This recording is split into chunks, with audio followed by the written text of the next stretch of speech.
नमस्कार, कोयलांचल लाइव में आप सबों का स्वागत है। मैं हूं संजना सिंह। बढ़ते हैं खबरों की ओर। बागमारा की आशा साहू ने जेपीएससी परीक्षा में 10वीं स्थान प्राप्त कर झारखंड टॉप 10 में अपनी स्थान प्राप्त की है। बागमारा के बरोरा निवासी महेंद्रनाथ साहू की पुत्री आशा साहू ने जेपीएससी में झारखंड टॉप 10वीं में अपनी स्थान प्राप्त की है। इस उपलब्धि के मिलन पर घर के सभी सदस्यों में खुशी का माहौल है। आशा की इस मेहनत ने बागमारा के साथ साथ पूरे झारखंड का नाम रोशन किया है। आशा अपनी पढ़ाई बागमारा शिशु मंदिर से शुरुआत की थी। बोकारो पेंटाकोस्टल से इंटर की पढ़ाई करने के बाद सेंट जेवियर्स रांची से ग्रेजुएशन पूरी की है और 2017 में बीएड परीक्षा पास की है। इसके बाद वह जेपीएससी की तैयारी में जुट गई थी। उन्होंने इस सफलता पर अपने पूरे परिवार का सहयोग देने की बात कही।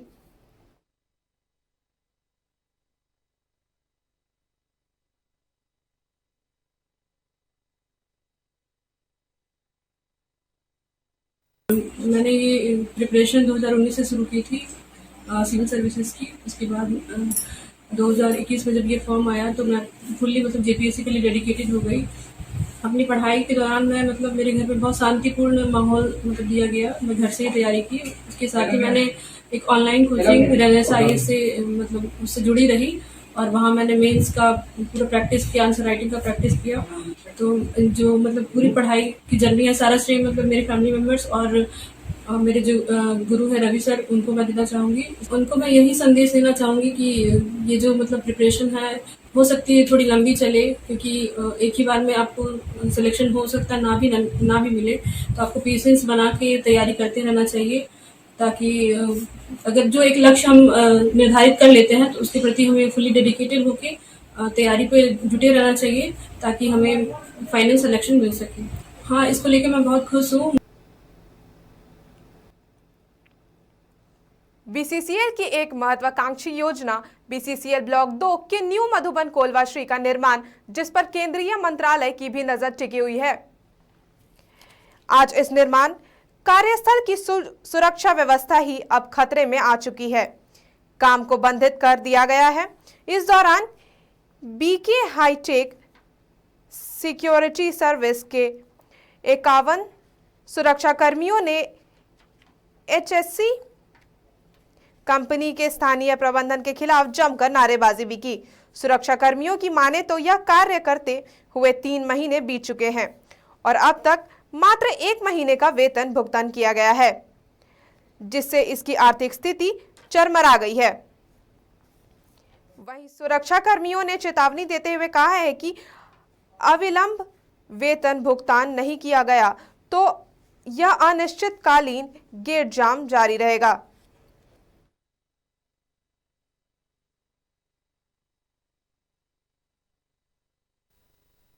एचईसी न्यू मधुबन क्लासिक जो आप देख रहे हैं, प्लांट देख रहे हैं, उसका निर्माण वही कर रही, वही कंपनी करवा रही है। उसमें हम लोग सुरक्षा कर्मी के पद पर कार्यरत हैं।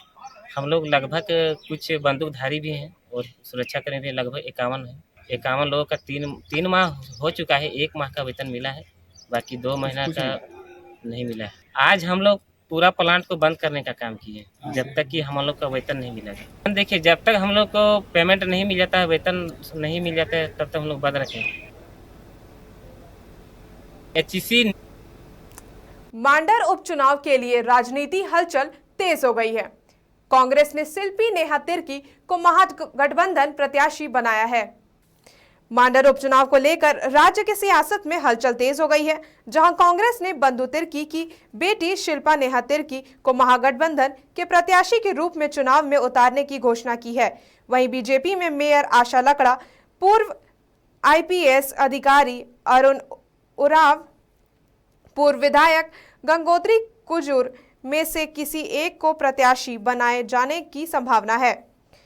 हाल ही में आय से अधिक संपत्ति मामले में बंधु तिर्की को सजा होने के बाद मांडर विधानसभा सीट खाली हुई थी। बागमारा के रेगुनी मलाह बस्ती में श्री श्री 1008 हरिहरात्मक महायज्ञ का आयोजन किया गया है। यज्ञ की शुरुआत आज 251 जोड़ी और कुमारी कन्याएं द्वारा गाजे बाजे के साथ भव्य कलश यात्रा निकालकर की गई। कलश यात्रा में कई झांकियां निकाली गईं, जिसमें हनुमान की झांकी मुख्य रूप से शामिल थी। कलश यात्रा विभिन्न क्षेत्रों से होते हुए बड़की बेया तालाब से जल भरकर पुनः यज्ञ स्थल पर आकर समाप्त हो गई। इस दौरान चर्चित भक्ति गाना मुझे चढ़ गया भगवा रंग के गाने सभी श्रोता झूम उठे। वही कलश यात्रा पहुंचने के बाद हवन पूजन और यात्रा में चल रहे श्रद्धालुओं को प्रसाद ग्रहण कराया गया।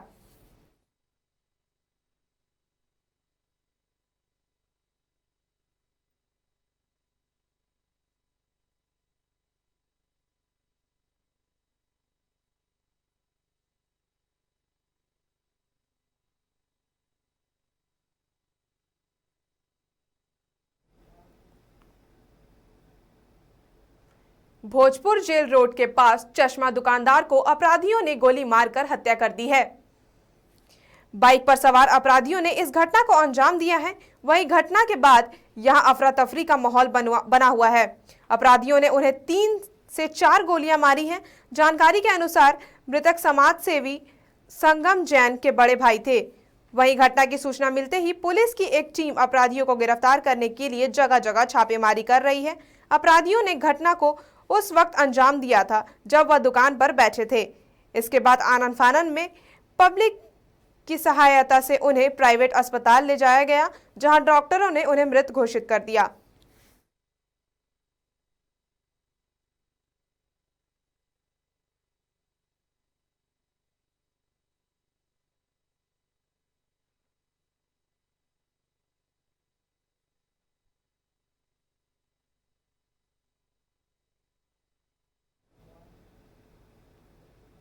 धनबाद के नावाडी स्थित असरफी अस्पताल में एक मरीज के परिजनों द्वारा मारपीट की गई है।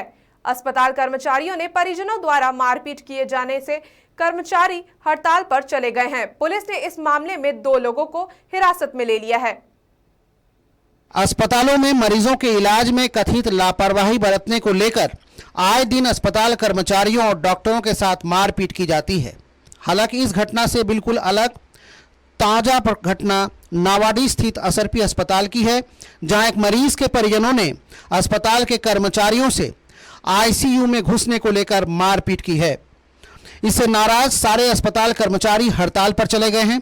इस मामले में अस्पताल प्रबंधन द्वारा पुलिस को खबर देने के बाद मारपीट करने वाले 2 व्यक्तियों को गिरफ्तार किया गया है। बताया जा रहा है कि रमेश पांडे नामक एक व्यक्ति के रिश्तेदार का एक बच्चा असरफी अस्पताल के आईसीयू में भर्ती है और आज उसका डिस्चार्ज होने वाला था। सुबह आईसीयू में तैनात नाइट ड्यूटी वाले स्टाफ चाय पीने गए थे। उसी समय उनके साथ रमेश पांडे के कुछ गुंडे किस्म के लोगों ने मारपीट की। लोग जबरदस्ती आईसीयू में घुसने की कोशिश कर रहे थे, जिसे अस्पताल के कर्मचारियों ने रोका और जिससे नाराज रमेश पांडे के गुंडों ने उनसे मारपीट की। यहाँ पे हम लोगों के पास एक मरीज बच्ची एडमिट है आईसीयू में।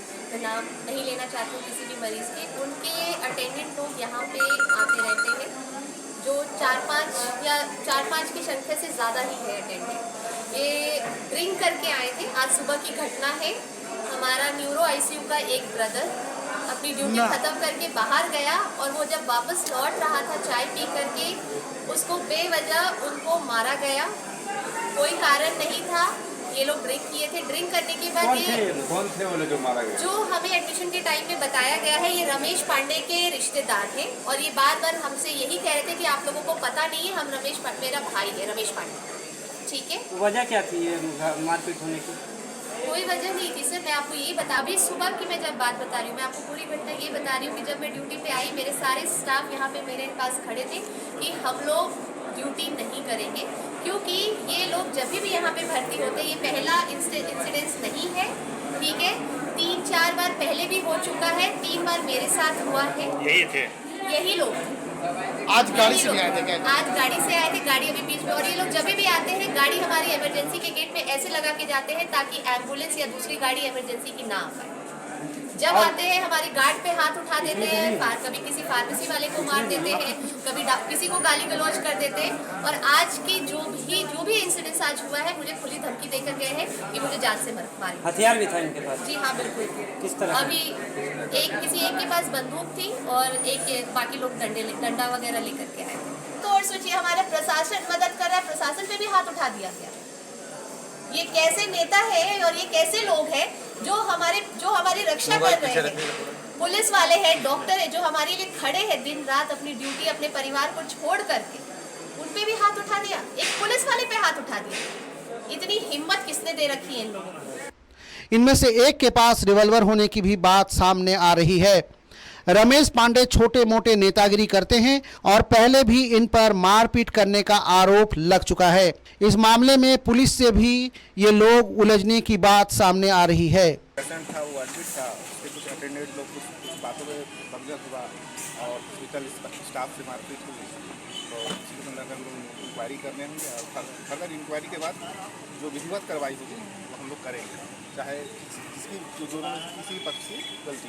सर जवान से भी मारपीट की गई है, बैच वगैरह नोचा गया है। देख रहे हैं उसके लिए भी अलग से एफआईआर की जाएगी, जहाँ इंक्वायरी कराकर और जो विधि सम्मत कार्रवाई हो की जाएगी। अच्छा रिवर्बल भी पाया गया है अभी इंक्वायरी के बाद। ये कौन है सर जो मारपीट की है, कौन, क्या नाम? अभी इंक्वायरी का बाद। बहरहाल पुलिस ने 2 लोगों को गिरफ्तार किया है। कोयलांचल लाइव के लिए धनबाद से दीपक कुमार की रिपोर्ट। अभी की खबरों में बस इतना ही। बने रहिए कोयलांचल लाइव के साथ।